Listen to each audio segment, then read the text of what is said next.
Revanth Reddy chief minister Telangana کیا وقف board کی جعلی NOCs اور ٹمریز کی بدعنوانیوں کی تحقیقات کروائیں گے اور مساجد کی بازآباد کاری کے نام پر جو زمینات قبضے میں لے کر فروخت کیے گئے ہیں اس کی تحقیقات ہوں گی، ورنہ ان مسائل کو بار بار پیش کیا جائے گا جس کی ذمہ داری موجودہ حکومت پر بھی عائد ہوگی۔ اب مرکزی حکومت نے تمام وقف جائیدادوں پر قبضے کے لیے ایک اپنے رکن پارلیمان کے ذریعے تجویز پیش کی ہے۔ ریونت ریڈی اس کی کس طرح مخالفت کریں گے کہ اس قانون پر کانگریسی ریاستوں میں عمل ہوگا یا نہیں؟ TRS دور حکومت میں وقف بورڈ کی جانب سے جعلی NOCs کے ذریعے اوقافی اراضیات کو رجسٹریشن کروانے کی شکایت موجود ہیں، جس کے سبب کئی اوقافی اراضیات کو ناجائز طریقوں سے فروخت کرنے میں آسانی ہوئی۔ کیا ریونت ریڈی ان جعلی NOCs کی تحقیقات کروائیں گے؟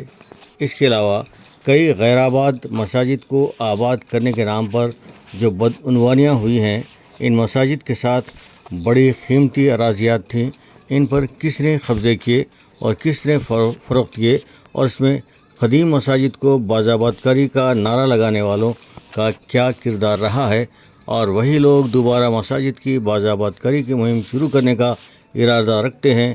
کیا ان سب مسائل پر حکومت تحقیقات کروائے گی یا پھر وہ بھی بدعنوانی میں ملوث ہو جائے گی؟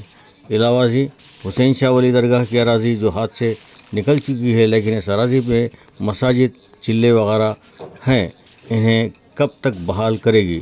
اور یہ بحالی راست طور پر حکومت کے تحت ہونا چاہیے، اس میں درمیانی آدمی نہیں ہونا چاہیے۔ مزید ایک بڑا مسئلہ مرکز کی BJP حکومت کی جانب سے درپیش ہے۔ BJP پارلیمنٹ کے ایک ممبر نے پارلیمنٹ میں تجویز پیش کی ہے کہ تمام اوقافی اراضیات و جائیداد کو حکومت حاصل کر لے اور مسلمانوں کو اس سے بے دخل کیا جائے۔ دراصل مرکز وقف بورڈ کے خلاف ایک قانون منظور کروانا چاہتی ہے۔ کیا کانگریس اس قانون کی تائید کرے گی؟ اور اگر قانون منظور ہو جائے تو کیا اس پر کانگریسی ریاستوں میں عمل ہوگا یا مسترد کر دیا جائے گا؟ ریاست تلنگانہ میں اقلیتوں کی فلاح و بہبود کے لیے ایک بہترین ادارہ ٹمریز قائم کیا گیا تھا۔ اس کا بجٹ بھی معقول رہا ہے، لیکن اس بجٹ کا غلط استعمال کیا گیا ہے اور بدعنوانیاں ہوئی ہیں۔ علاوہ ازیں خاتون لیکچررز کو اس کے انسپکٹرز عبدالسبحان جیسے لوگوں نے دھمکیاں دیں اور ملازمت سے نکال دینے کا بھی اعلان کر دیا تھا تاکہ دوسرے لیکچررز کی بھرتی سے مالی فوائد حاصل کیے جا سکیں۔ کیا ٹمریز انتظامیہ کے خلاف تحقیقات ہوں گی؟ ایک اچھی خبر آئی ہے کہ اس کی مائنارٹی ایڈوائزر AK خان نے دستبرداری اختیار کر لی ہے، لیکن پھر بھی تحقیقات ہونا چاہیے کہ بدعنوانیوں کے ذریعے کن عہدیداروں نے اقلیتوں کو نقصان پہنچایا ہے۔ کانگریس کی موجودہ حکومت کی پالیسی تو بہتر دکھائی دیتی ہے، خصوصاً عارضی ملازمین کو مستقل کرنے کا وعدہ اور اقلیتوں کے لیے 5,000 کروڑ کا بجٹ، علاوہ ازیں غیر سودی 10 لاکھ روپے کا قرض، یہ ایک بے مثال وعدہ ہے، بشرطے کہ اس پر عمل کیا جائے۔